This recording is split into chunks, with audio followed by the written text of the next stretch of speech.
Hey everyone, and welcome to today's Explainer. We are jumping right into a really fascinating series of current affairs updates from across India for 2025 and 2026. From popping VR headsets onto kids in rural classrooms to, well, high-altitude stargazing, we're basically piecing together this giant, dynamic puzzle of a rapidly developing nation. Let's get right into it. To keep us on track, we've organized these updates into three main areas. First up, India's natural wonders, then energy and innovation, and we'll wrap up with social welfare and governance. All right, Part 1. India's natural wonders, from skies to sanctuaries.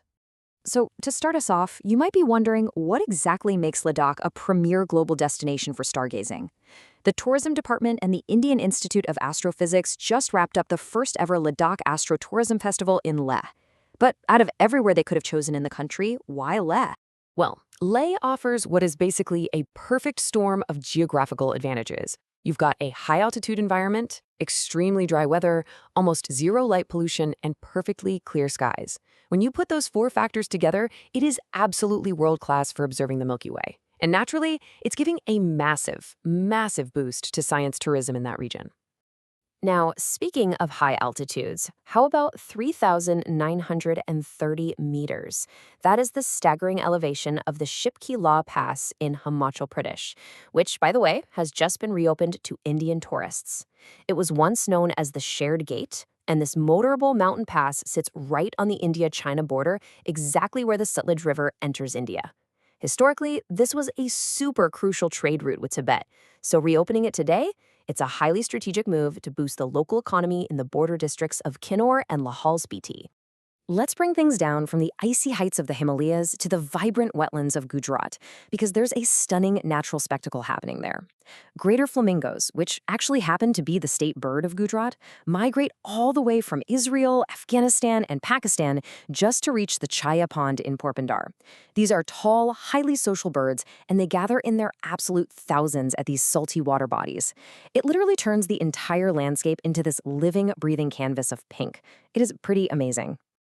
Our final stop in the natural world brings us to Dehradun. President Drupadi Murmu recently inaugurated Rashtrapati Tapovan and Rashtrapati Niketan there. And honestly, the scale of ecological conservation here is fantastic.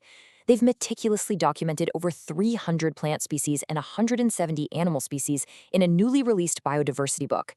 And to make sure the public can actually go and connect with this protected ecosystem, they've opened a new visitor center, a cafeteria, and the really beautiful Rashtrapati Udyan.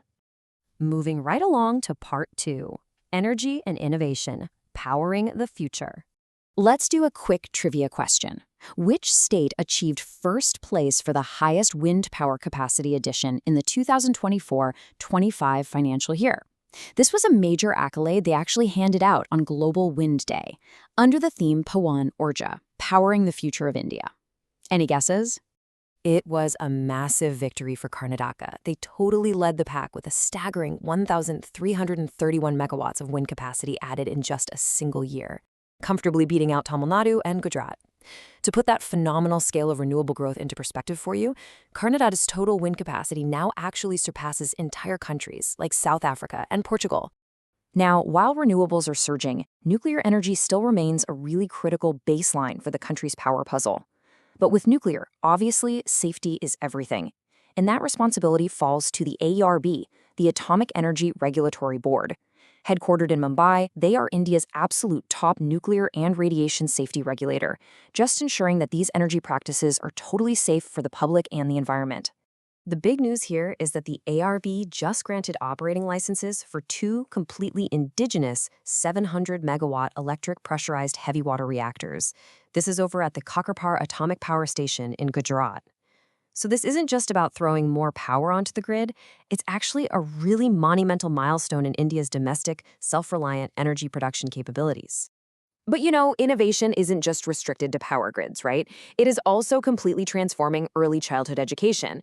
Look, traditional Anganwadis often face some pretty harsh digital divides. But over in Wadamnana village, Maharashtra, we are seeing India's first AI-powered Anganwadi. This is a pilot project, part of Mission Bal Bahari, and it features AI dashboards, virtual reality headsets, and fully immersive educational content. It's an incredible initiative, bringing tech-rich, genuinely fun learning directly to rural kids, actively bridging that stubborn gap between rural and urban technology access. Okay, let's head into our final section, Part 3, Social Welfare and Governance, Empowering the Citizen. 6,000 rupees. That is the new annual travel allowance that the Uttar Pradesh government is introducing for the 2025-26 academic session. It is specifically targeted students in classes 9 through 12 who happen to live more than 5 kilometers away from a government secondary school. By directly covering those travel costs, this scheme is aggressively attacking the distance-related barriers that so often force students in rural, tribal, and backward areas to just drop out of mainstream education altogether. We're also seeing some much broader workforce protections taking shape. The newly formed Bihar State Sanitation Workers Commission is stepping up to fulfill a huge, long-standing demand from sanitation unions. It's carefully structured with a chairperson, a vice chairperson, 5 general members, and, really importantly, a dedicated position specifically for a woman or transgender representative. This whole commission is strictly dedicated to the welfare, rehabilitation, and grievance redressal of the essential workers who literally keep the state clean. Finally, let's talk about child welfare and CARA. That's the Central Adoption Resource Authority. Operating under the Ministry of Women and Child Development, CARA is the absolute central nodal agency handling adoptions, both within India and abroad. And right now, CARA is actively working to make the adoption experience better for everyone involved. Under the Juvenile Justice Act, they've just issued some really vital new directions to all state adoption resource agencies. The goal? To institutionalize structured counseling across literally every single stage of the adoption process. It's a huge step because it fundamentally strengthens psychosocial support, not just for the prospective adoptive parents, but crucially, for the adopted children and the biological parents too. It weaves much-needed psychological support right into the very fabric of the regulatory process. Which brings us to our final thought for today.